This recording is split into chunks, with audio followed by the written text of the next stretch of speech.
My name is Anil Khurana, I think as the announcement said.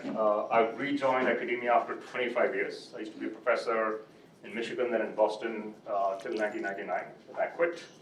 I did a startup, I joined private equity, I did a bit of corporate M&A, global M&A, and I did about 20 years of consulting. And then last year I decided to change gears and quit consulting. And I now do a couple of things. I'm actually running the Barata Center at Georgetown. So I'm a research professor, work with Prashant and many of the faculty on topics that bridge theory and practice. I also sit on a couple of corporate boards in electric vehicles and AI, so I'm a little involved in tech as well. And I also decided I want to give back to society, so I do a bunch of nonprofit work as well. So I'm living the life that I thought I'd do at age 25. It takes us 30 years sometimes to realize our dreams. All right, today's discussion is maybe a little specific, but I think I'll already sample some of the views here. It's about global value chains and what businesses and governments may consider as the implications of that. And as a couple of bullet points say, there are many trends happening in the world. Demographics, technology, geopolitics, supply chain, and a few others that we'll, I think, come across. And regional dynamics as well. Globalization is seeing a bunch of headwinds, challenges, and then regional dynamics become more important. Let me get a clicker.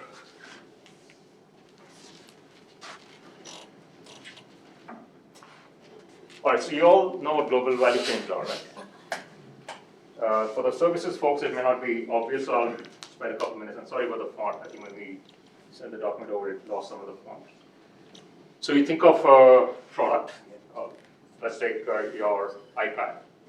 It was like a whole bunch of suppliers provided the components, the electronics, the screen, the plastic, and so on.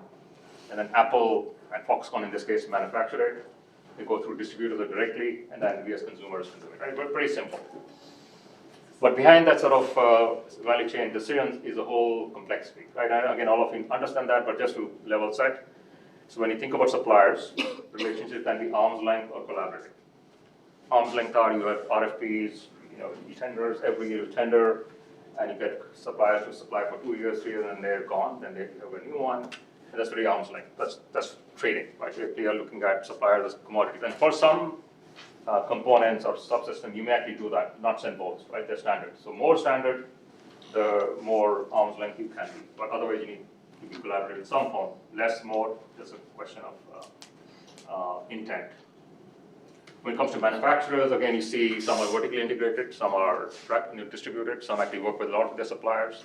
Some are based on the whole outsourcing model, like Apple again, Foxconn manufactures 80% of the products. Foxconn now all over the world, right? Early used to be Taiwan, China, now it's India, Vietnam, and so on and so forth. Think about distributors, look at the car dealership in Dubai. Okay, they bring the cars over, consumers buy them, they have an after-sales service, all that. And that again has different models. Tesla, own showroom, online sales. E-commerce, online sales. Amazon, mostly online, some logistics behind the scenes and so on. So it's again part of the whole value creation. And then the last one is customers, us, and customers can be businesses or consumers. So I say B2B and B2C, but clearly you have B2B2C, B2C, all those variations come in as well. The point is the last, and Prashant, you're a professor of marketing, so that's the bit that actually finally gets the product to the consumer, to the customer as well. Now, I read the word ecosystems. So supply chains or value chains are linear, supplier, manufacturer, distributor, customer, again, multiple layers in that. But for the last 25, 30 years, we've realized that companies don't compete on company to company. They compete based on their value chains and ecosystems. So ecosystem takes the notion of collaboration further, right? So if I just explain this figure, if you have supplier, manufacturer, distributor, customer, and multiple layers of that, we'll send the slides over. So you don't have to take pictures, we'll actually post them as well. But feel free to take pictures, but we won't, by the way, we're recording this. Let me check with Lana. It is being recorded. Oh, okay. So normally these suppliers compete with each other. And so and the collaboration across suppliers, manufacturers, distributors and all is typically not very thoughtful. But when we look at ecosystems, and I say ecosystem, think of, let's say, making a car, or let's say services, let's say software development. So ecosystem is not just the car supplier, the manufacturer, dealer, and customer, but also there's so many other elements that come in. For example, John Deere, which is a well-known agriculture equipment producer, if you ask them what their ecosystem is, they will say, well, we actually work with our dealers, we work with community colleges who train our the agriculture equipment operators. We then do life cycle training as well. Exactly, they go beyond simply the linear role and say we are very involved in the ecosystem. You add community CSR to that as well. So actually, if you want to hire people, hire employees, you will be part of the community as well. So this notion of actually ecosystems compete, and not just companies. So you've got to think about the whole ecosystem and the value chain as we think about that. All right, so I'll give you a quick auto industry example, very standard. You've got suppliers, manufacturing, assembly, OEMs as we call them, the dealers, but that you of course have to bring cars over by ship, by road, wherever that is. And finally, aftermarket parts and services. So dealer repairs, buying the parts, and again, every region, every country, we have a different model. But that's the standard structure. This structure took about 100 years to build, right? Because cars were first came out in 1906 or 7, somewhere around that. Ford and many other players were there. At that time, there were like 400 OEMs, 400 car makers, and now there are like 25. So the whole industry consolidated over time. And this structure emerged in the last 30, 40 years. And when the structure happens, a lot of decisions are made, and this is, I think, the gist of the discussion today. So suppliers, they locate based on where the customers are, where scale is. So, for example, a lot of manufacturing in China, because scale of production, labor cost were lower than logistics cost, for example. And then, as I said, decisions are based on customer location, cost, technology options, human capital, lead times, and so on.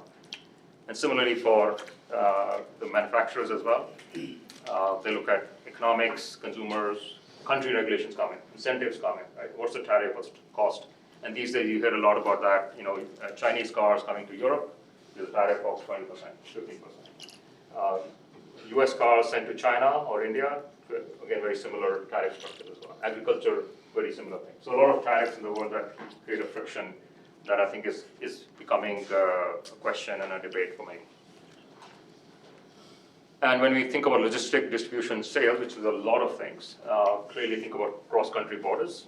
Products have to cross borders, ships, trade the cars and other products across the world. Lead times can be as much as a few months for something. So when a ship leaves China, it gets to San Francisco in about 8-9 weeks. Sometimes faster, sometimes slower. If the Red Sea is choked for Europe, it takes much longer as well.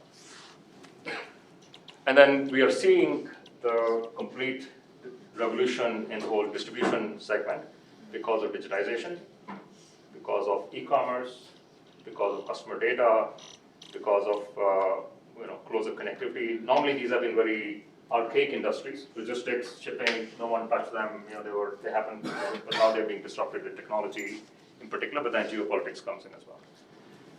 And lastly, when I think about the car industry, aftermarket parts, so OEMs used to make many of the parts globally, and we sell them through OEM authorized distributors or dealers. And then the competing industry started. So there's a lot of suppliers that, started selling or making the components that are sold in the after parts markets. In the US, that's a completely organized industry. NAPA does pricing and supplier certification, after parts certification and so on. You can buy components off the shelf. They become more standard, so it becomes a commodity and so on and so forth. And clearly parts quality, service technology is becoming more. So this is just a baselining of the current industry today. In this industry, there was actually one disruption in the last 30 years, which is this was a very vertically integrated industry. Ford had their own factories, component suppliers, would actually have their own distributors as well at one point. And GM and Toyota and so on. And then in the 1980s, Chrysler, which was one of the big three at that time in the US, was going bankrupt. And they said, let's try something different. So Lee Iacocca, who was the CEO at that time, called all the suppliers and said, okay, we'll actually let you make more for us.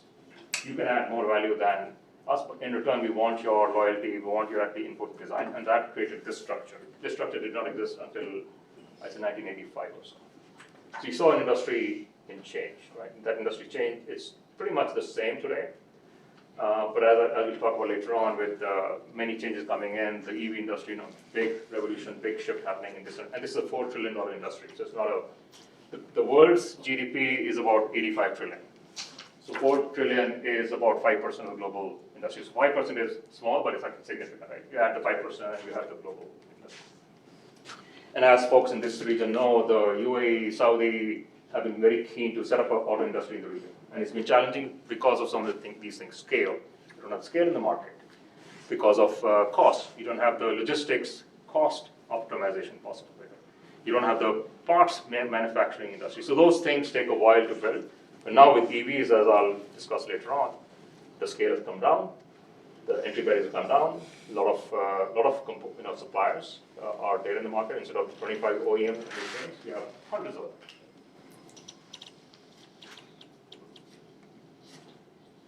So that font screwed up. Okay, so I'll actually go quickly because.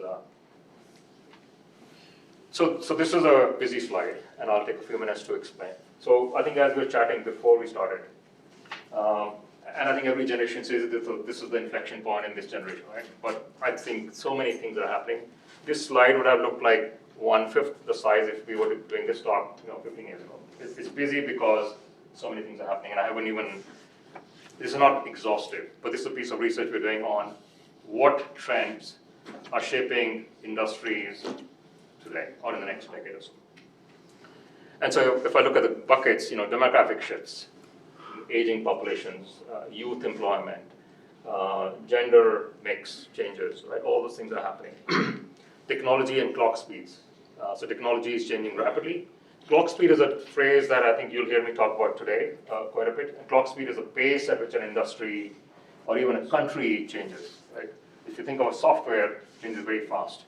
Think of Netflix, changes very fast. Think of aircraft, changes in 25 years. Airlines, change fast because the product is adjustable. So many industries move fast and many industries move slow. But the point we'll actually highlight is that some industries are changing from being slow to fast. Hardly any industry goes from fast to slow. Very rarely, but it happens sometimes. Climate and sustainability affecting decision making already, even though it's not a well accepted theme across every company, every boardroom, every country. I'd say it's only maybe 5-10% impact right now.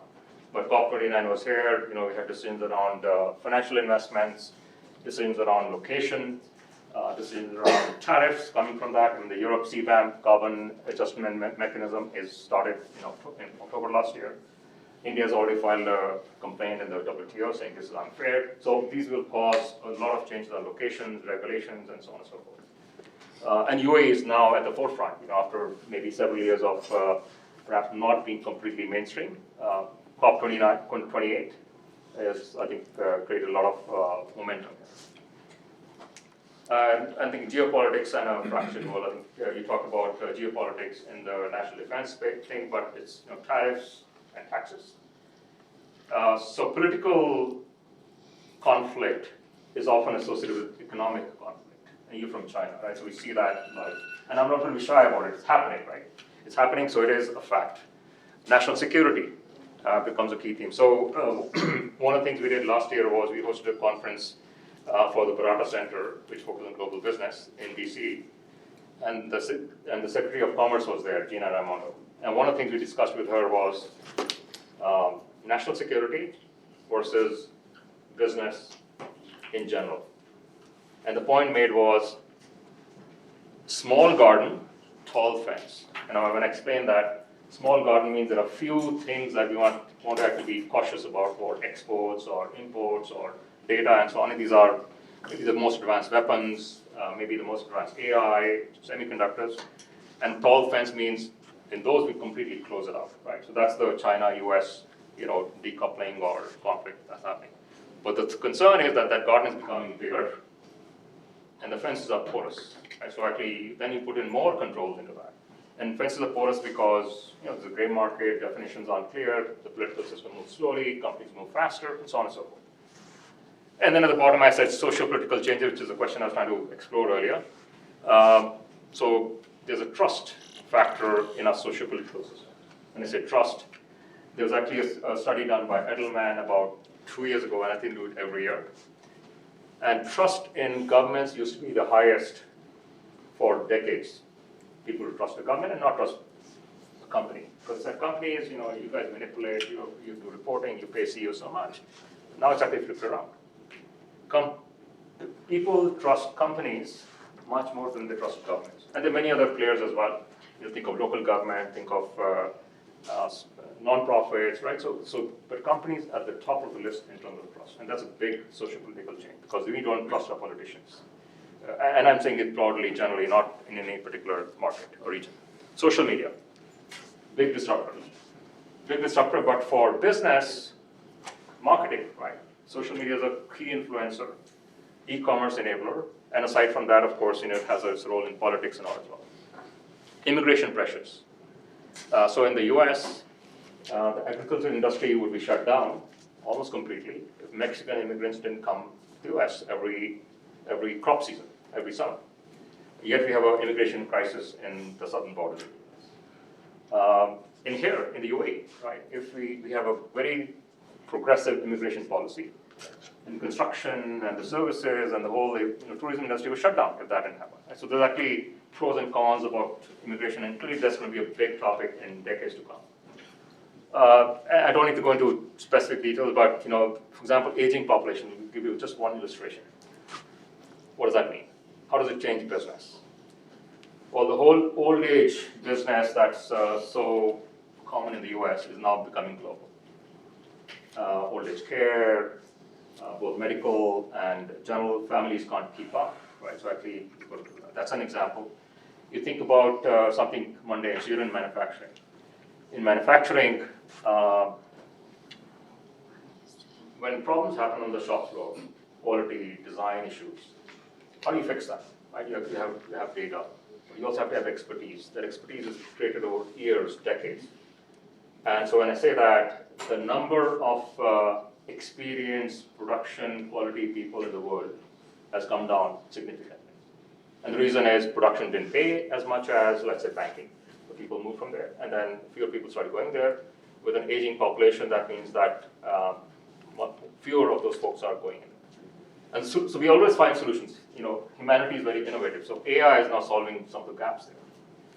Is we use tools, data, but bring in experts for specific things.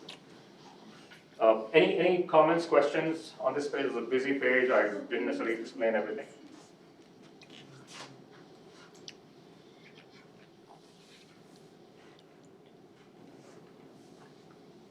Any comments, questions, disagreements? Those are welcome too. So I was in consulting for 25 years, right? And we had lots of disagreements in our presentations, in our points of view, in our strategies, in our board discussions. So used to that completely. Okay. We should have more debate. All right.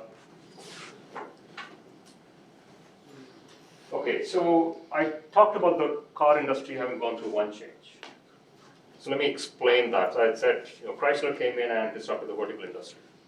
So in general, and there's a book called Clock Speed from 2002 that I think is being rewritten. In fact, we are part of that discussion right now, how to rethink that idea.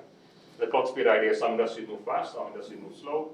If I go to the biological foundation of that, you heard of fruit flies. Fruit flies, those little things that once sit on fruit that last few hours, the lifespan of a few hours. Scientists have been studying fruit flies for decades. In fact, a Nobel Prize have been given for research that enables us as in the scientists to say, if I study a fruit fly, we can extrapolate for human beings or other beings as well. And the fruit fly study is much easier because they live a short life. You can actually watch the whole life cycle.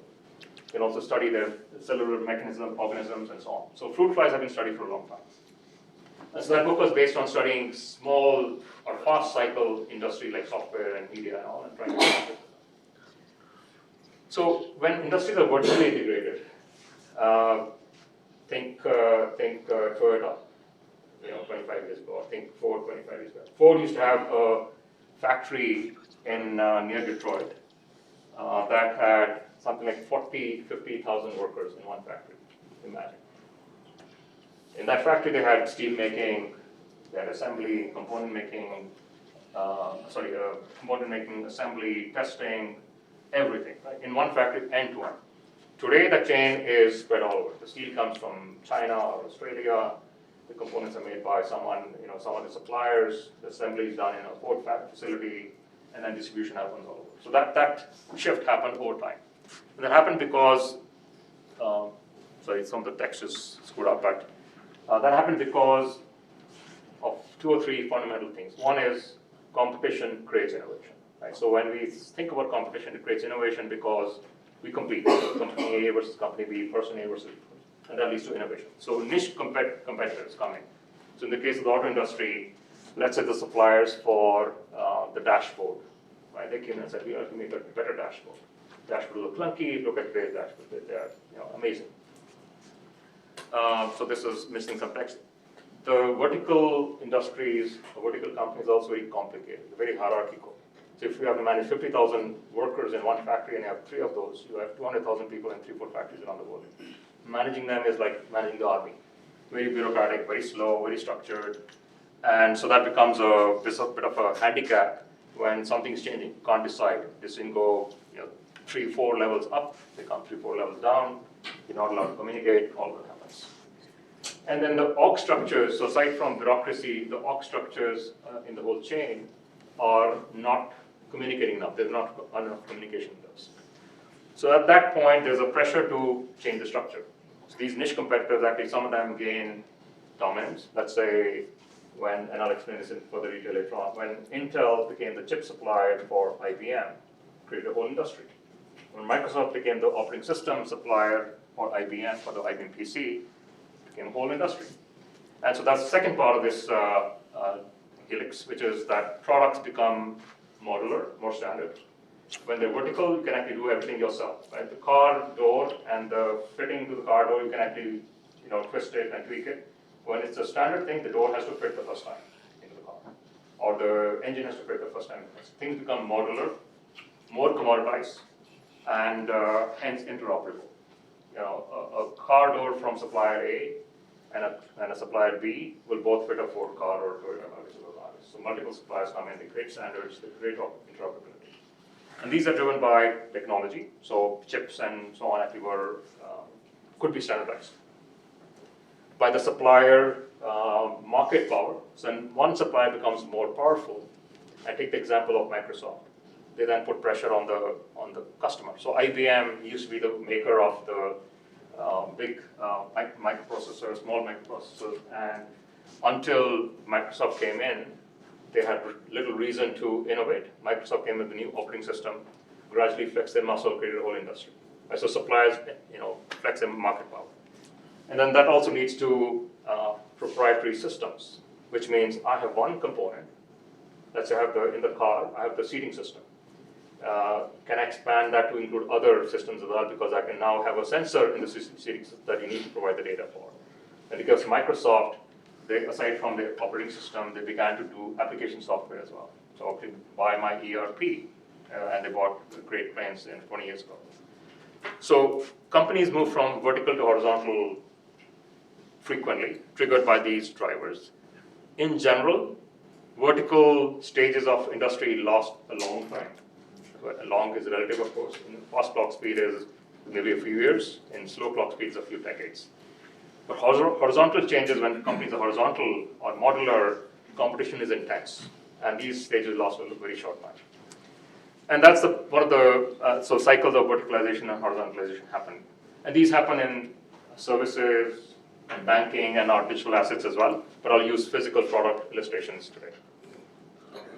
Yeah. I think one thing that's just fascinated me, it's also companies themselves that create products that then require some sort of de-integration, if you will. Right. Like in the auto case, just one thing that fascinated me was the rise of pickup trucks. And then that required a bunch of aftermarket things like truck bed liners and mud flaps and things that didn't exist before, that the companies didn't make themselves, but other people made for those products. And perfect. That's a perfect segue to that. So that's a good other example that yeah, an unintended consequence. Like nobody would have thought you needed a plastic bed for your pickup truck, and then suddenly right. Like, let's do this. So just building on that example, was there another question or comment here? I thought I saw a hand. No? So if we think about the microprocessor industry, which is today computing broadly defined, in the 1980s, IBM was the leader in the world, and then you had Digital and Hewlett-Packard and Burroughs and Honeywell and a whole bunch of companies that you don't even remember the names of. They were actually players. Some of them succeeded. So IBM was the big gorilla. And when I say vertical system, this is actually a vertical stage. IBM had their own microprocessor, their own operating system, their own peripherals, tape drives, and printers and all. Own application software, Fortran and COBOL and those sort of things. Network services actually would connect machines across, not like today, but across a region. And they also made their own hardware. And so did Digital and HP and others. They all have very similar models. They would make the mainframes, the microprocessors, and a whole set of innovations happened, but the structure remained very similar for about 25, 30 years. And this industry started in the 1950s with the semiconductor or the diode and all, and then by 1985 was actually the first big disruption. So if you remember, some of you may not remember or know, Apple came out with the Macintosh in like around 1980, plus or minus, I don't remember exactly. Macintosh was a cool device even then. I mean, they had a lot of problems. It was a cool device, and it woke IBM up. So IBM said, what do we do? This Mac is becoming popular, even it's a small segment. What do we do? They said, okay, we'll do a PC. The PC did not exist. The individual laptop did not exist. So we'll do a personal computer. By the way, short story, I think in 1975, 74, someone asked IBM, one of the board members asked IBM, so what do you think the market size is for computing? So, what, a few mainframes, a few microprocessors, that's it. Right? And then suddenly in 1981, 82, when personal computers came in, it dawned upon IBM this was at least a multi-dozen billion industry, if not bigger. Today it's a multi-trillion dollar industry. I mean, Apple's and Microsoft market cap alone is like $5 trillion. So IBM woke up and they said, okay, let's launch a PC. We don't have the capacity. So recall I said that companies get pretty complicated, decision making is slow, they can't innovate easily when they're vertically integrated. IBM said, let's set up a new division for PCs. But since you don't have the whole structure for microprocessors and OS and all, let's outsource that. So they got it Intel. Intel said, yeah, we make the chip, the 386, the Pentium, the 186, all those things. They happen over time. Microsoft came in with the famous, DOS development. So DOS is the operating system for PCs. And Microsoft struck a deal where the offer from Microsoft initially was, we'll do the DOS development as a service provider. You pay us, $5 million, we'll do the whole development and give it to you, it's yours. IBM thought, it's a new business, we can't afford that. How do we do it piece by piece? Every time we use your DOS, we'll pay you whatever the number is. Microsoft said, yeah, okay, actually, Bill Gates' dad advised him around that, he's a lawyer. So he advised him, okay, this might not be a bad idea, but they had no idea. And that led to the whole Microsoft operating system, application software industry. Right? So that one decision, I'm sure there are lots of other decisions as well, but that one point in time created that momentum for the industry to essentially fragment and become horizontal. Right, so same components, microprocessors, OS, peripherals and all, but for each one, you now had a whole sub-industry coming. Today we talk about semiconductors as an industry. It's more than $1 trillion by itself. That was one little horizontal thing. And so each of these became a little industry, multiple players. So IBM, you see, is at the bottom. They were so this text was screwed up, but they were essentially the hardware assembler. They wanted the market, own the hardware, but the component know-how, the component IP, the component control was with others. And you see Microsoft in a couple places, operating system, application software which have to be lined up with that, and all these different horizontal layers became little industries of their own. When I say became industries of their own, they created the same thing that I described earlier. They became modular. So actually, can we do just one module for microprocessor? Actually, a chip that doesn't need to be integrated with the motherboard. It's actually a standalone chip. Input, output, you connect interfaces, and you're done. They became very competitive. You're competing on a standard product, right? Your scale is higher, can bring down the cost. And Intel pricing is based on what they'll sell in 3 years, not what the cost on day one is. That's they actually price it much lower. So Intel's first chip is worth probably a few $100,000 in terms of cost, but they sell it for a few dollars because the price in 3 years of the learning curve of the scale is going to be much lower. So each of these segments then becomes a basis for modular competition, innovation, improvement in performance parameters, and so on and so forth. And this happened in the 1990s, right? So now today, 30 years later, so the first disruption happened in 30 years. In the next 30 years, a whole multitude of disruptions have happened. Okay, changing gears. Let me fix this font, sorry. So when I download it on this computer, they don't have Helvetica on this, or Apple on this.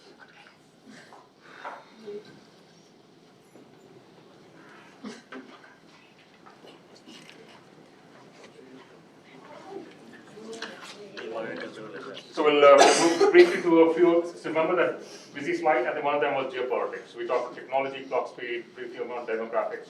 We'll talk about geopolitics because that's driving a lot of global value chain decisions around the world. So on this side, I don't know if you can see at the back. Can you see the screen clearly? So the orange is the geopolitical. So this is from the World Economic Forum last year. And they classified global risks. This is, I think, what we talked about earlier: economic, environmental, geopolitical, societal, and technological. So very similar dimensions as the one we're discussing. But the orange is the geopolitical. The red is societal, and the purple at the top is technological. But let me focus on the geopolitical. So 4 or 5 key bubbles, and the bubble size represent the scale of the risk. So if I just start with a couple of them. So this one is geo-economic confrontation. That's what's happening between China and the US, for example. That's what's happening between, let's say, Germany and other Western countries. I mean, it's less intense, but China, US, Russia, US are the big ones. Linked to that, and you see some of the lines that actually link to that, is the interstate conflict. So US and China also have political differences. So the economic and the political intertwine. So you can never separate the two. Further down, you see state collapse. So when you see, let's say, anyone from Pakistan here?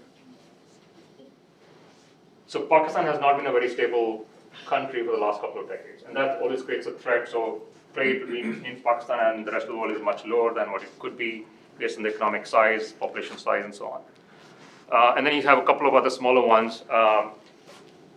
Terrorist attacks create big changes, like in the Red Sea. The Houthis are attacking, changing shipping around the world. A different one, which I'll briefly touch upon. So the multilateral institutions. So today's world economic order, which is not a phrase people like to hear anymore because there's a need for change. But today's world economic order, WTO, United Nations, Security Council, and so on and so forth, was created after World War II. And many of those multilateral institutions that you can see are not very effective. The WTO doesn't have an appellate body right now. It actually functions okay, not great, but doesn't have an appellate body. And President Trump vetoed the appellate nominations 5 years ago, and that's still an issue. Think of the United Nations Security Council, right? The US and China and Russia kind of veto things that we would think are reasonable things to do. The Gaza aid, for example. The US vetoed the ceasefire because they want something. So anyway, these multilateral institutions aren't delivering. So that's a risk as well. And when I say that, as a business person, you talked about financial risk for a business earlier, as a new business setup. So financial risk is not just financial, but the fact that you don't know what the tariffs will be. So in 3 years, if we said to you for sure, in the UAE and India, there'll be a tariff on products being imported from India. If we told you that, you'd say, okay, I can plan with that. We said, no, we're not sure. It might come, it might not come. Your uncertainty went up. Right? So the world trade system is facing a lot of uncertainty. And we talked about supply chains earlier. There was a study done showing that in China, once China entered the WTO in the late 90s, once China entered the WTO, the cost in the supply chain went down because people could make decisions, forward-looking decisions on investments, imports that they could not otherwise. So instead of doing day-to-day, they're able to decide longer term. So the global value chains, again, think about the discussion earlier, definitions, how does it affect it, these are global. But now more and more they're being pushed to be regional, partly because of geopolitics. And the geopolitics are trade and economic sanctions. So Russia, for example, we have economic sanctions in Russia. So what's happening? Well, the oil routes are changing, imports for aircraft parts are changing. So no longer dependent on the US-centric world, but dependent on the non-US-centric world. India's a non-aligned player in that, right? So India's playing that geopolitics. National security, tech transfer, right? So in the US, they have this thing called ITAR, which is for export of technology. They have CFIUS, which is this organization that, or US committee that manages all inbound and outbound M&A, mergers and acquisitions. So technology, there's a list. The list has been growing. The list used to be like 50 items. Now it's like 5,000 items. And these are bits of software, bits of hardware, semiconductors, health, multiple things, right? These are on the national security and tech transfer list of many countries now. Used to be only US, China, Russia, and a couple other countries earlier. Now it's like 85 countries in the world have these kind of lists. Now the 85, perhaps 50 don't have any reason to have that list because they don't really export or import sensitive technology, but because it's a global order, it's actually expected, so their political systems have done that. World powers and ideology. I mean, the US-China conflict partly is economic, but partly is also ideological. And that's been going on for the last 50, 70 years. And that's not going to stop anytime soon. And then the last one that affects the geopolitics is the environmental issue that we're facing. So I mentioned CBAM in Europe. CBAM is the carbon-based adjusting mechanism, which basically says, if you want to sell a product in Europe, we will look at your carbon footprint from wherever you bought the product from, China, India, Middle East, wherever. And based on the carbon footprint, we'll actually put a price on the carbon, and you shall pay the price of the carbon to the EU government, and then you can play. Effectively, the EU carbon pricing is exported to these countries that are China and India and so on. And that's big impact in the world. And as the carbon price increases, right now it's about $60 or $80 per ton. That price will double, triple as regulations come in, as more demand comes in, and so on. So that's another key driver in this. And then social impacts come in as well. In the geopolitics, for example, we talked about immigration earlier. Right? Immigration becomes a big enabler, disabler for global value chains, trade, locations, et cetera, as well. And just to illustrate that, so this chart is for the last 6-7 years, 2017 to 23, trade data. The one on the left is for China, and the one on the right is for US. Where does China import and export from or to? And where does the US export and import to or from? The two dimensions. On the horizontal axis is the geographic distance. Normally you expect, if I want to actually buy a product, if a country has it, UAE will buy from Saudi, or Saudi will buy from UAE. You don't want the UAE to be buying product from South America unless there's an economic reason. So that's geopolitical distance. Geographic distance, geography and economics. The vertical is geopolitical distance, which is how far apart are these countries on geopolitics. The more farther apart they are, so China and US, opposite side, right? Highest number score on there. So on the left-hand side, what you see is that for China, trade with US and some of its allies, that bloc, has gone down in those 6 years by 3, 4, 5%, 2, 3, 4, 5%, right? which may not sound like a big number, but these are massive numbers we're talking about in terms of absolute value. Similar thing on the right-hand side. For the US, the imports from China or the exports to China have dropped dramatically, 5.8%.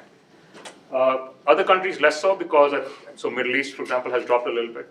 I'm surprised to hear that because we hear that the Middle East in general is proximate to both US and China, but I'm surprised to see that. So there's some political pressures clearly that are shaping that. So geopolitics is already playing a significant role in world business, world trade, and companies then have to respond to that. This is, by the way, from McKinsey, study done about 18 months ago. Excuse me? That is two-way, right? It's not differentiate import or Correct. export? It's two-way. It's two-way. Okay. Yeah. So like when you study that, did you see the trend? For example, inside of the minus 5.8, like is more import or more export? So I don't have the details one here, but yes, they did study that, and also over time. So just from memory, Chinese, so for the US, US doesn't export much to China, but whatever they did has been declining rapidly. Exports have not dropped as much from China because there's so much dependence on China. So some decisions are short term, some are long term. I see. But the data is there in the report as well. I don't have that off the bat. Okay, so when we think about now companies, now put the lens on companies. What should companies do when they face this whole pressures? Demographics, technology, geopolitics, socio-political, and so on and so forth. What should companies do? So I'll first take the lens of technology, and not technology, but all others as well. But think about how it does in fast and slow-moving industries. And just as a starting point, companies typically compete on the product. I have the best product in the world. The process, because I have unique ways to make it, which then affects it creates a competitive barrier, or enables you to compete on cost because you have the best process and so on. You also compete on organization. I'm well run. I'm well organized. I have the best talent. My people are the most innovative. The culture and all come into the organization as well. And the last bit, I think just going back to our discussion earlier, what's my ecosystem and supply chain look like? Apple's ecosystem supply chain, for example, dependent on Foxconn. Big risk, now they diversify.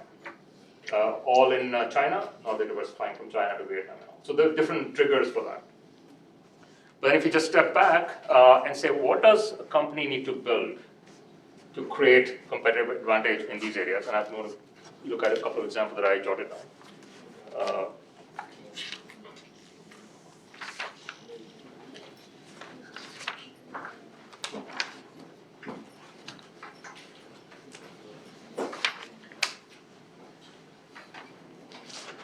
So just to link this to the clock speed idea, disruption and change happens when there's an inflection point in the industry. When you go from vertical to horizontal, lots of opportunities open up. Companies then have a big opportunity to step in and compete in a different way.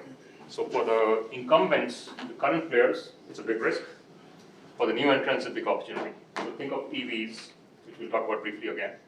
If you're a battery maker, you didn't have much of a business unless 10 years ago because lithium-ion was too expensive for cars. Lead acid was the right battery technology of choice. Now there's dozens of battery, lithium-ion and other solid-state battery makers around the world. If you think of another segment, let's say in EVs, the motor that goes into the car used to be based on this transmission. You didn't have electric motors in the wheels, but now in-wheel electric motors become important. So suddenly companies like GE and ABB and all are becoming players in the car industry. So it creates convergence of industries as well. So if I use 4 examples, and I want to start with the Emirates Airlines example. So how have companies taken advantage of shifts in the market to create competitive advantage? And I'll use 2 tech ones and 2 non-tech ones. So let's start with Emirates Airlines, since our friend is a pilot with Emirates Airlines. So Emirates Airlines, humble start, but I'd say about 20 years ago, realized a few things, whether those were conscious or happened over time. And I met Sheikh Ahmed, a couple of years ago, and he explained 2 things. One is the view that Emirates Airlines was here to serve the community. So they actually wanted to serve multiple countries, multiple passenger segments, and build a local brand as well. So that's, I think, one theme that was different. Most airlines in the world, the US was the first country that had the airlines, became very commoditized. Actually, airlines in the US used to treat passengers like, I don't know what the right word is, but they're commodity, cattle. It's like you're getting on a bus. And when security requirements came in, it became even worse. You have to wait 2 hours to get onto a bus, a bus called a plane. But with Emirates, that was one thing they realized actually, that serving the community, serving the customer is of paramount importance. And that meant a whole set of things, relationship with countries, relationship with airports, with cities, all become part of the proposition. So that's important for them. The second thing was that they said our product needs to be the best. I mean, this is Dubai in general. Everything has to be the best, and you said longest. Why not longest? Well, that's Dubai, right? You have to have the tallest tower. So as I said, we have to have the best product in the world. And at that time, there was no thought about fly Dubai. So it's like, can you serve the best product in the world? And this is to customers that are in the premium segment, so first class and business class, and you see the experience. And also realize that the product is an experience. So all the frills that you see in Emirates Airlines have come down a little bit. I no longer get my chauffeur right away. I have to actually pay for it extra. And I wish there was an electric vehicle every time I did take a chauffeur. But so that's an Emirates example. If I take a different non-tech example, and this, Prashant, is our Zara case study that I'm sure we'll talk about this in this class as well at some point. By the way, in 10 minutes, no, we have still time, right? Till 10. I thought we were already at 10. So we have another 15 minutes before we wrap up. But going back to Inditex is a company that owns Zara. And so Inditex, about 25 years ago, Spanish company. Spain is not known for retail textiles. China is, or the US is, or Italy is. Spain is not known for retail textiles. They said, we need to be different. Again, it happened over time. But retail is a fast-moving industry. Even though it's, clothing and cloth and movement and store, it's actually a very fast-moving industry. It's the industry where players come and go very fast. So they said, how do we combine the benefits of a vertical and a horizontal industry into one? And the notion was, how do we create internal innovation? So they have designers that innovate with clothing choices for men, women. They have a lot of competition within Inditex. And Inditex has many brands as well, right? So multiple segments are positioned differently. Zara is one of their best known ones. So that's one thing they did, is we create internal competition. Second, they said we want to actually make standards internally, right? So rather than have their suppliers be doing only, and they have suppliers as well, because cotton comes from Egypt and India and South America and so on and so forth, right? The chain is pretty long. By the way, did any of you meet Pietra a couple of weeks ago? Because she wrote a book called The Life of a T-shirt. The life of a T-shirt is simply the journey of a T-shirt in its value chain. And a T-shirt goes through something like 70 countries. Or one T-shirt, right? Buttons, clothes, stitching, color, design, all those things goes to 70 countries. So anyway, Inditex has a long value chain. We said we want to maintain control, we want to create innovation, and we want to also, at the same time, create a supplier ecosystem. So the suppliers are all over the world for different component systems. They keep them close. Not easy, but they keep them close. And now, so Inditex has gone from something like $20 billion in 2015 to $40 billion today. Doubled in 6-7 years in a mature, low growth industry. Clearly industry dominance. Emirates Airlines, by the way, we're talking about profits, I think went from 24 billion or 20 billion in 2015 to 35 billion today. So again, rapid growth. Airlines don't grow that fast. This has been a regular 10, 15, 20% growth. Last year was 20%. Two tech examples. So Tesla clearly came into industry way before the disruptions happened. EVs were not known 20 years ago, and they came into the industry and completely created an industry. Their sales in 2015 were 4 billion. Guess what their sales were last year? Any guess? Pick a number. 20. More than 100 billion. Sorry? More than 100 billion. You closer, yeah. It's actually exactly 100 Last year will be 105, 110 this year. Now clearly they're facing price competition and decline in EV growth and all, but grew from 4 billion to 100 billion in 7 years. Though yesterday, Elon Musk is no longer the richest person in the world, right? Back to Jeff Bezos. Microsoft, which almost had so Microsoft's own cycle was, if you recall the IBM story, became a supplier of operating systems. Then they expanded to application software, and then in their ambition, they began to verticalize. They wanted to have their own, iPad equivalent. What do they call the device? Console. Yeah. So Microsoft tried to do their own pencils, own entertainment business, own network servers. They became a hardware supplier as well. And then in 2013, they were kind of going down the chutes with Bill Gates and Steve Ballmer. They weren't able to innovate. They lost the mobile segment. And then with the current leadership, Satya and team, they did the big pivot. So let's anticipate cloud. Let's anticipate data. Let's play in that space and not simply selling software, desktop. And so that led to a full, complete company culture change as well. If I talk to Microsoft people today, they said in 2013, the notion was, I come to you, Emirates Airlines. Say, sign. That's all. Otherwise, stop your desktop computer or software. Now it is I have to actually work with customers, innovate, work with them, co-create. So very different industries. So Microsoft sales 2015 were 90 billion, and now it's 240 billion. Right, so 2.5 times in 7-8 years, and the highest valued company in the world. So the changes that you see on how companies create competitive advantage are some of these dimensions, and I'll mention a couple of them. One is modularity, which I think is an enabler, as I mentioned earlier, for horizontal innovation. So competitive advantage, when things are changing fast, you have to have a modular design approach, but then stay ahead of the game as well. Stay ahead of your competition, because modularity means more competition, but also means more innovation. So some of you may have heard the name of Clayton Christensen, who wrote a book called The Innovator's Dilemma 20-something years ago. And he studied one of these industries, studied the disk drive industry, and how modularization and innovation led to commoditization, but also forcing companies like Seagate and others to stay ahead of the game and innovate and stay leaders. To stay leaders, then you have to have a company innovation ecosystem, agility and speed of decision making, and external collaborators. Right? So many components or building blocks come up for countries to be leaders in their value chains, in their ecosystems, when there's a shift in competition, shift in structures, partly driven by technology, but geopolitics and others as well.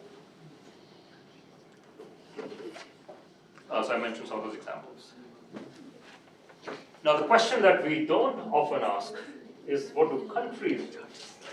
How do countries come? Because geopolitics is companies are affected at the tail end, but countries are affected or are affecting at the front end. So this is a question that has not often been asked, and we are beginning to ask that in the Barata Center. And when I say that, typically we think about countries' competition, and this is classic. This is Adam Smith. Competitive advantage of countries is based on capital, resources, and talent. And in the last 20, 30, 40, 50 years, we've added others as well. Innovation is important. Well, why did Great Britain become a world leader in the 18th century? Because of the Industrial Revolution and the Textile Revolution in the UK, in England, that led to global leadership for a while. But there are other things like competitive industry. If you have a good industry structure, that creates for a competitive platform for the country. And the US has a great advantage in that. Now China has a great advantage in that. Great internal competition, that creates for a talent pool, that creates for idea, that creates financial strength, that creates political business interactions, etc. as well. And then policy making is important. So countries shape policies, that shapes their success, that shapes their strength. When I say policies, I don't mean to suggest that incentives and low taxes are the only policy. Right? The policy to encourage, like in the US, if you invest in R&D, you get a tax break. Well, what that do actually creates the whole innovation ecosystem. When you buy housing, you get a tax break on the mortgage interest you pay. Right? That creates a housing industry. So policy making is not all negative, it's actually positive as well. And then last is the global network. Who all or which countries do we work with? Which companies do we work with? Which individuals do we work with? Which investors do we work with? All those become important as well. And some of you may remember, and I mentioned that in a couple of places. So in 1989, Michael Porter, the guru of strategy, or one of the gurus of strategy now, wrote a book called Competitive Advantage of Nations. So he changed the word from comparative to competitive advantage of nations. And the point was, aside from God-given assets, such as natural resources, or historical advantage of capital, or populations, what else can a country do to be competitive? And Michael Porter's book outlined 3 big buckets of things, actually 4. One is factor conditions, and that's the God-given element more or less. You have capital, you're oil country, you're wealthy, you're UK, US, you have the advantage of the last couple of 100 years, you're wealthy. We have the infrastructure in the country. And infrastructure can be both physical and these days like internet and technology as well. Human capital and innovation ecosystem. So these are the 4 factor conditions that Michael Porter laid out in 1999. He also said, if a country has a market, you have your own market, like China does.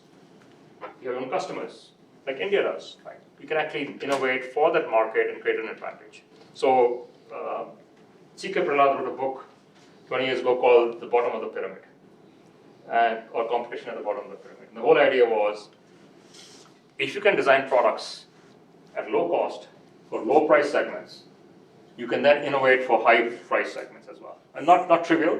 It's easier to go from low price or low cost to high price than to go from high cost to low cost. So one direction is easier than the other, and that's been proven multiple times in industries.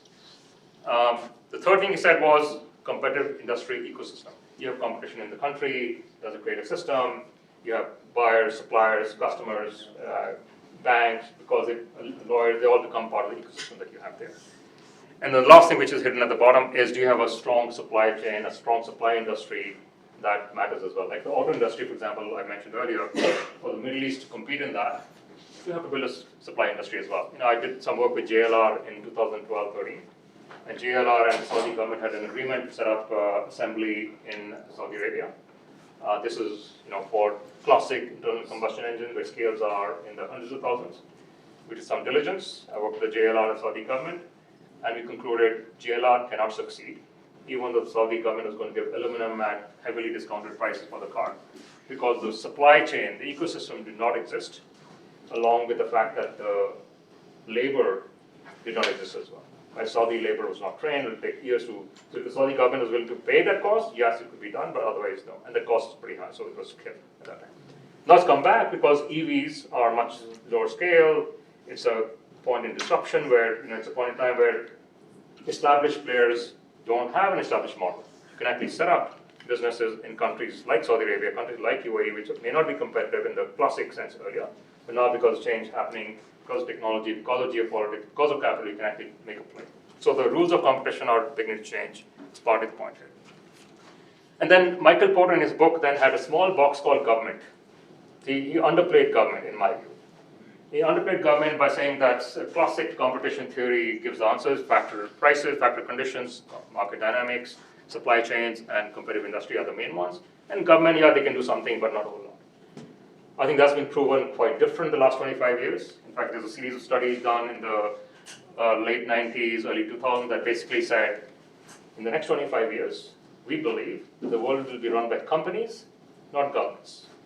And of course, that's not been proven right, exactly the opposite. So countries have come back, and don't ask me about the dynamics of that, this is a topic for another discussion, but countries have played a strong role in global competition, trade, value chains, investment, technology, innovation, regulation in the last 25 years. Right? And the 3 or 4 elements of that we are describing is the basis for countries to create competitive advantage. So trade and investment incentives, clearly important. Right? So when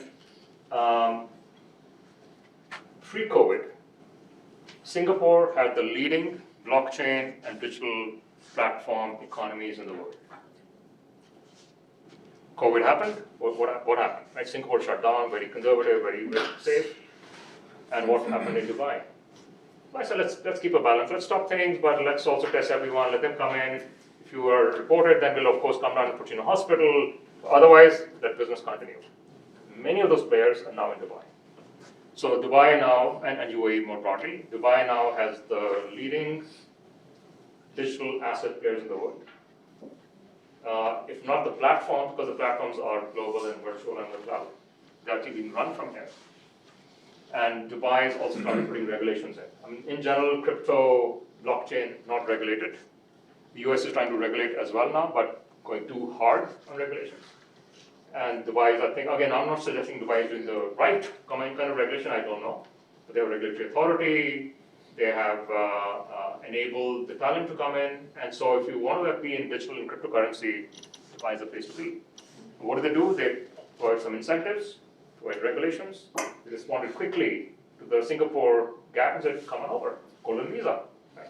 So again, they didn't target only Singapore, but this is an example of if you're ready, fortune favors the ready, right? We all know that.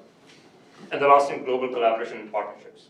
So if now Saudi Arabia and the UAE have to play in the EV ecosystem, what's needed? Aside from all of that, can we work with Tesla? Can we work with Lucid? Lucid, Saudi Arabia invested in that.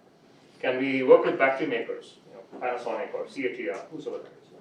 Can we work with them and bring them over? Because decisions are not always logical, economic, perfect competition. Right? The world is not perfect. And geopolitics certainly makes it very, very imperfect. I agree with what you said about Porter on the government side, but I think an important issue, not just for new industries, but for established ones, is that views on age-old questions like antitrust change. Yeah. And I don't think that Porter accounted for that. So you have in America a lot of concentration in business. Yeah. Supermarkets, 2 or 3 of them control like 80% of the market at this point. You have airlines. There was a merger that was just sort of negated between 2. JetBlue and Spice and Spirit, exactly. Spirit, yeah. And I think, and also in the tech space, especially with Google's and Microsoft's buying up other businesses, right. there's a view shifting that may be beneficial in some ways to consumers, but it may be detrimental in different ways. So That's right. even in established sectors, things change. Yep. Yeah, and I think that goes back to, classic basis of competition as well. So I think when, Porter didn't get one for that because he underplayed the role of government, right? But in the role of government is regulations as well that affect. But up until 1988, for was a weak. whole generation, 2 generations, Yeah. there wasn't much change. Yeah, the oil industry in the US and so on, yeah. I mean, talking about the airline merger that was stopped, the grocery merger has also been stopped. Albertsons and Kroger has also been stopped. One of my friends runs Albertson and he's, suddenly 6 months later, no job. But because he's got to go back to the board and argue why he should still run the business the way he was running earlier since the merger failed and so on and so forth. So let me give you one illustration. So the IRA in the US and the China-India decoupling, I won't call it conflict because it should never be conflict, has led to big changes in this whole ecosystem. So IRA, for example, created incentives for car makers, semiconductor makers, to move facilities to the US. Right, so their value chains look different. So Intel setting up 4 fabs in the US at the same time, which they've never done. Intel typically puts in a fab every 4 or 5 years in the world. And there are 4 of them coming up right now, partly because of IRA. So IRA also distorts global trade because suddenly there's a big incentive to be US aligned in that area. Similarly, the China decoupling has led to countries like Vietnam, Korea benefiting from that, India possibly as well. And then if I think about the role of capital, trade incentives, regulatory authority, as I mentioned earlier, the UAE is benefiting from all of that as well. So as I mentioned, Singapore to UAE in the digital asset. Very similar things happening in a few other, like the fashion industry. I was surprised of speaking to some of our alumni here. In the M&A space, there's at least 5 or 6 fashion companies headquartered in Dubai that are multi-billion-dollar companies. Didn't know that. One's based on recycled, sustainable clothing. That's only $1 billion company in the last 5, 6, 7 years. So opportunities created by governments are not trivial and are pretty important. So I'll skip this one.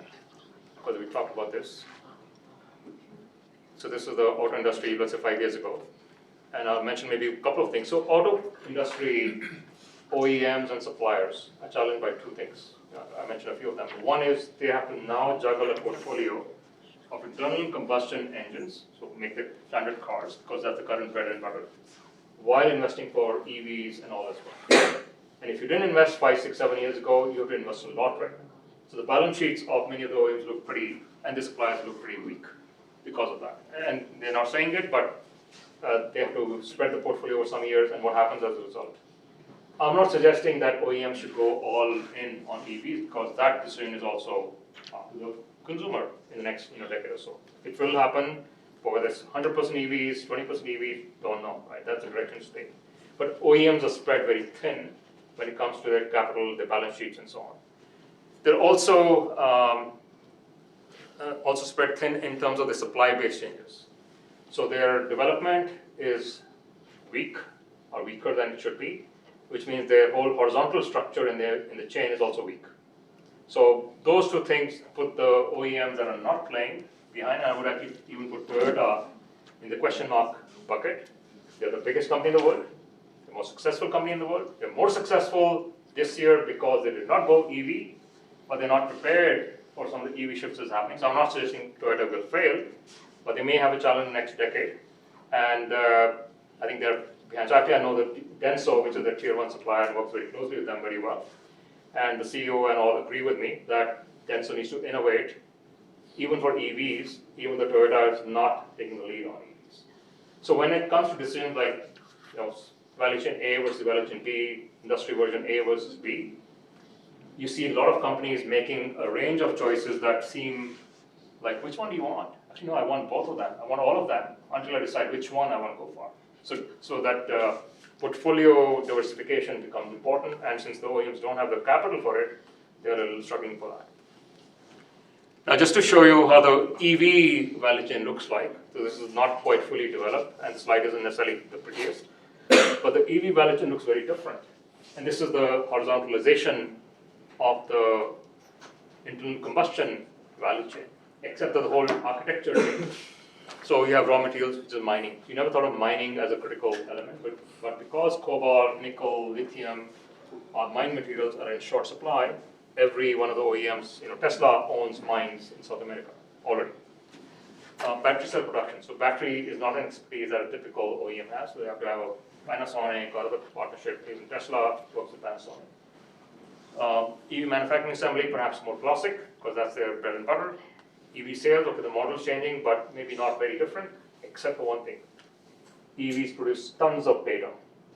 How do you manage the data? How do you take advantage of the data? How do you actually protect the data? All those become big things that OEMs have not traditionally worked on. And then charging, didn't exist, and instead of gas stations, now you have charging. How do you make it viable? And many of us don't buy EVs because we have charging anxiety. We don't know how far our car will drive. That becomes critical as well. And then components like motors, which were not part of the industry, are now becoming critical. And by the way, things like recycling, after sales, and all become important as well. So these are some of the blue, some of the questions coming up. Supply-based changes, critical minerals, recycling models, new skills. So if you go to a car dealership and say, fix my EV, the mechanic doesn't know the parts. The computer to test those is not being fully used for a couple of years as you normally do. So creating the whole new EV value chain will take a while, but just remember, the previous one took 100 years to build. We don't have 100 years to build this one. So it got maybe a decade. So that's why I said about 2030, next 5, 6, 7 years. Hence the competition is even stronger. Hence the ups and downs, the volatility you see in the market. Yesterday's news came in, China's EV sales didn't grow at the 25% expected growth, only 20%. The market's down. Tesla's down 7% in one day. NIO's down. And all of them. So the volatility goes up. So question in the EV industry is, which countries, which companies will win? Clearly that discussion is ongoing. Saudi and all are playing in that field. I'm on the board of an EV truck maker, and they're trying to figure out, which markets to go for, how to build the first set of customers outside the classic ones, how to price. And I think the one thing that I mentioned earlier, the scale of production is much lower. You can actually build a factory for EVs for $100 million, maybe less, whereas previously it was at least $1 billion. So the scale is only 20,000 a year, makes it viable because the structure is horizontal. Right? The components are coming from another player that is building the scale in those components. So this industry, the footprint on the world map will look very different, 10 years, 5 years from now. And largely it'll be closer to customers, fight for scale on batteries and motors and battery materials, and the rest will be somewhere in between. I think both of them are trying to still figure it out. That's right. Yeah. That's right. Companies are trying to figure out how to make them. Countries are trying to figure out the rules. Correct. At the same time, Yeah. so it's going to be. I mean, last week I met an entrepreneur, and he's the founder of the hydrogen electric truck company I mentioned. He's beginning to work with the UAE government on a traffic congestion management system that begins to affect. So if you're in an EV in summer in Dubai, right, you need to have charge for like 500 kilometers because it's the AC and all that stuff, and you're standing in traffic as well, right? When you're standing, it's still using energy. So his platform, which is an AI-based data platform, promises to reduce congestion on the roads by 20-30% by smart routing. So that becomes an enabler, right? So different things enable this change as well. But I think we are forgetting, a very large industry, which is the recycling component. Correct. So I don't know if anyone who has looked at it yet. Oh, it's being looked at. Recycling of the lithium. No, it's actually big because, see, there are two things I didn't mention. One is the EV industry and the energy industry are very closely linked. Because what are you going to charge it with? Electricity. Where's the electricity coming from? Wow. That's one part. The second is also linked to the renewable industry. Because if you're charging your car with coal-fired utility, no benefit. End benefit doesn't exist. Your CO2 footprint is still the same. It didn't change a whole lot. So those two are big factors. And I mean, the recycling industry has been around for at least 20 years. Now, clearly, it's an established model. First life, second life, third life is an issue. In fact, one of the big challenges for the EV industry is insurance cost. So remember I talked about ecosystem. Insurance is an important part of the ecosystem for cars, even though I didn't mention them explicitly. If you recall, about 2 months ago, Hertz withdrew 20,000 Teslas from their fleet. And they said because adoption wasn't there. It wasn't adoption, actually. Insurance costs were just too high.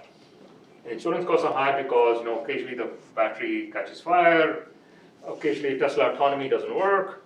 And by the way, the volume of data that they have in the insurance industry is pretty low. So in fact, the auto industry, the EV industry, insurance, and governments are working closer to actually say, can we afford that? Can we afford insurance costs to be high just because the insurance industry does not have the data? And they're very conservative, yes. But here's the projection of the data. Can you actually live with that? So that's a big topic as well. So to your point. Okay, I think in the interest of time, let me skip this one. This is a food industry example, but the food industry, which is quote not high tech, is also rapidly changing. Rapidly changing for a whole variety of reasons. One is with COVID, we realized that food security becomes very important. And let me go to the next page. So this was a set of decisions made in 2019, 2020, when pretty much every country in the world, or many countries in the world that produce food, that may be exporters, they also import, without considering this is a bilateral thing, that we shut down exports. Wheat, meat, barley, fruits, all these things were suddenly shut down across dozens of countries in the world. And that flagged the food security question, which of course in the Middle East has been an important one. So that's one key driver. The second one has been the fact that the food value chain has about 30% wastage. So 10% of the world goes hungry every day, right? And there's 25% wastage in the system. Third thing, agriculture is one of the top, it's not the top, but one of the top reasons for the CO2 footprint we have. About 15% of all CO2 is agriculture related, and that does not include methane from cows. That's a separate bucket because that's not CO2, I think methane. Methane is more short term, CO2 is more long term. So again, I'll skip through this, but for each of the questions for companies and countries, we're going to list a set of analysis they should be considering. This is for companies, and this one is for countries. And let me just highlight a couple of them. So let me start with number 5. When the EV industry comes into a region in India, UAE, Saudi, governments are rushing to create the incentive. Let me give you free power, free land, let me, no taxes, please come in. Okay, that's great, because building the industry. The question they don't ask, is this going to be sustainable in 10 years? When we withdraw the subsidy, when we withdraw the incentives, it's going to be on its own standalone. And that's what's happening to the EV industry today. Is worldwide subsidies and incentives have suddenly been withdrawn, almost at the same time across the world. Looks like collusion by governments to kill the EV industry, right? It's not quite that, but countries said, we've done this for 5 years, time to tone it down. There's an election coming up, let me do that. Right? So because of that, sustainability question, sustainable not in environmental term, but financially sustainable business. So governments do distort economic sustainability, so that's the balance. Economics in competition, governments and distortion of economic patterns. And if I pick another one, number 3. So we don't think of decisions being made at the level of country that involve individuals, and yet individuals do shape decisions. I'll give you 2 examples. Elon Musk makes all the decisions for Tesla. Logical, illogical, tweet, no tweet, don't ask me, right? He makes decisions. I'm going to set up a factory in Berlin. I'm going to actually not have a workers' union there. I'm going to set up a factory in India. I'm going to go have a fight with the Prime Minister of India to make sure, right? So that's Elon Musk. He does, and over time I think they'll patch up and create a business, but that's individual decision making is pretty important. So when I say countries work with companies aside from other countries, so G2G is important, G2C is important, G2I is important, government to individual is important. Flip example, Mukesh Ambani makes decisions for half of India when he goes abroad. Then he set up a chemical factory, shipping factory, logistics, or Adani as well, right? So these are dominant, and there are 2 of maybe a few dozen. The Inditex CEO does the same thing. The South American telecom guy does the same thing. So individuals play a big role, and hence countries also build relationship with individuals. So when we see the meeting of the ministers, at the World Economic Forum, it's actually commingling of countries, companies, and individuals happening at the same time. All right, let me conclude. Sorry, I ran over a few minutes. Any last set of questions, comments? And we'll send these slides over in a PDF form to all the participants. Question. Just in general, from your experience, is the same methodology or approach to value chains being taught in lecture halls in China and Russia, in Brazil, or are part of the challenges that those large economies don't even agree on the process or methodology of how to approach these issues and how to solve them? Great question. I'll give you a non-academic, non-MSP point of view. So when we say value chains, the value chain themselves exist at 2 levels. So business schools teach supply chain. How does a company source, manufacture, assemble, sell, market, etc.? They rarely talk about the big supply chain. That is what governments are talking about. And when governments talk big supply chain, they don't talk little supply chain. And the 2 don't meet. So that's, I think, one of the key things here is that we've connected the 2. And that's what the Barata Center's view was overall, is when we set it up last year, we said, and we focus not just global value chain, but global business. Global business sits at the intersection of business, government, and society. You've got to consider all 3. So I think when we teach supply chain in a supply chain class at McDonough or Harvard or wherever, we rarely talk about the big supply chain, the geopolitics, and again, we acknowledge that, but we don't cover that. And when in School of Policy, Kennedy School, or McCourt in Georgetown, when you teach supply chain policy, we forget the little supply chain. So I spoke with Dean Maria yesterday about supply chains and all. She's the dean at the McCourt School of Policy. We agree that combining the 2 is needed. And in fact, in our program, we do that, right? So we created courses just to make sure that the School of Business and the School of Policy and Regulation come together, and we created bespoke courses that are in the executive MBA with this particular issue in mind. Thank you.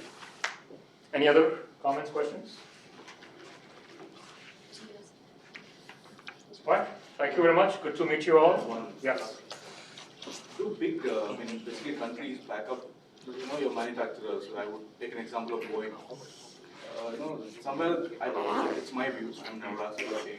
So do they back the big players so that they're, excelling in the market? So when it comes to Airbus and Boeing, somewhere, we've had incidents which was about the Boeing Max Waters I'm not trying to talk. So what is your take on that? See, when we think about the role of a government, and I'll simplify a little bit, the role of a government is twofold. Of course, it's 2,000-fold, but twofold. One is I'm serving my people, and I'm going to make sure I get my votes, make sure I create some jobs. That's, I think, one goal. Second goal is I'm actually responsible for the common good. The common good, so businesses own their own goods. The common good is what's common across industries, across people and all. So with that in mind, I think governments will go back and forth, right? So Boeing is bad when it's a MAX issue. The FAA will ground them, will push them, and then the government will say, but jobs, but exports. So I think that's a debate and discussion. And that's become more relevant in the last 20-25 years because I think governments have become more involved. So the US in general, the Republicans say small government and Democrats say large government. Right? Irrespective of that, even the Republicans agree that government has a big role in shaping the success of companies and just market mechanisms don't work. So, and that's true across the world, right? China, very important. UAE, very important. Emirates Airlines, successful because the government always supported them. And I won't talk about subsidies because I don't know, but always supported the airline, even though it's a private airline. In Saudi Arabia, I actually was part of a program with the Crown Prince, which was building national champions. So every country wants its national champions to build the brand of the country and also create employment at the same time. So it's a trade-off. I mean, that's not a perfect answer, but that's I think the reality. Yeah. All right, thank you very much. Thanks for being here and enjoy the discussion. I wish there was more of questions, but thank you. Take care.